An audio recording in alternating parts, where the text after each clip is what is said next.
Jadi sejarah pengujian undang-undang terhadap Undang-Undang Dasar 45 sebagai sebuah keinginan itu sudah lama ada. Bahkan pada saat pembahasan di BPUPK, PPKI sudah ada. Tapi tidak muncul. Karena apa? Pada saat itu HIPI-nya yang penting merdeka dulu lah. Makanya pidato Soekarno pada saat 18 Agustus itu, ini Undang-Undang Dasar kilat.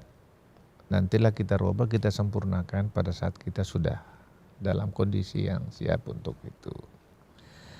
Tapi keinginan itu tidak berhenti di situ. Pembahasan undang-undang pokok kekuasaan kehakiman muncul lagi. Tidak pernah terrealisir, tapi bukan berarti keinginan itu padam. Nah, terbuka pintu gerbangnya pada saat perubahan Undang-Undang Dasar 45 yang didasari pada pikiran tadi.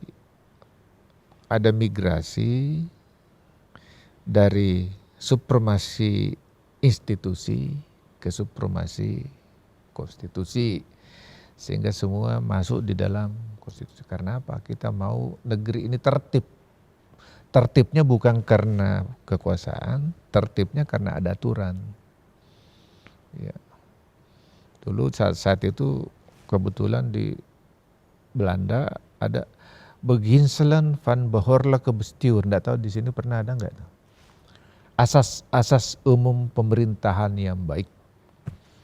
Nah, asas-asas umum pemerintahan yang baik tercipta itu kalau aturannya ada, tidak berdasarkan penafsiran penguasa. Ya, itu ada.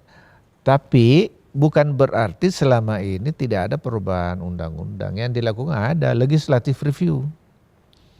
Bahkan saya belum mengkaji ya.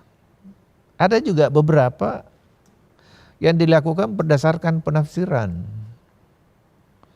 Ya seperti dulu Undang-Undang Pokok Agraria. Semua keputusan-keputusan pertanahan oleh menteri. Tiba-tiba Soeharto mengangkat badan kepala BPN, badan pertanahan, bukan menteri.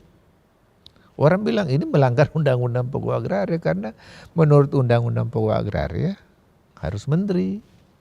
Kekuasaan-kekuasaan perubahan hak guna apa, ini kok kepala BPN.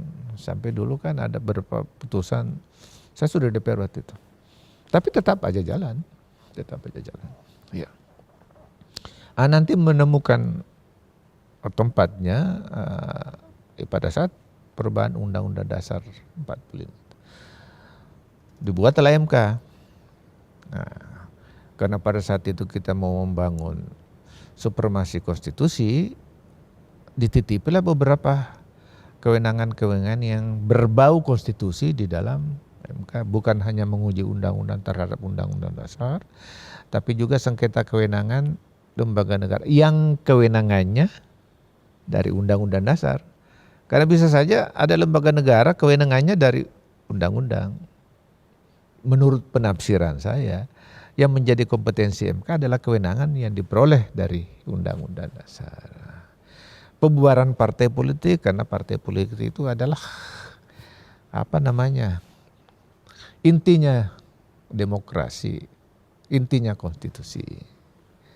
Ya, sehingga dititipkanlah kewenangan-kewenangan itu kepada MK. Walaupun tadinya kewenangan utama lahirnya barang itu karena urgensi pengujian undang-undang terhadap undang-undang dasar. Yang lain ini ikutan karena dianggap bersentuhan langsung dengan kehidupan konstitusi. Pembubaran partai politik, sengketa kewenangan pemilihan umum, dan sengketa kewenangan lembaga negara. Ya.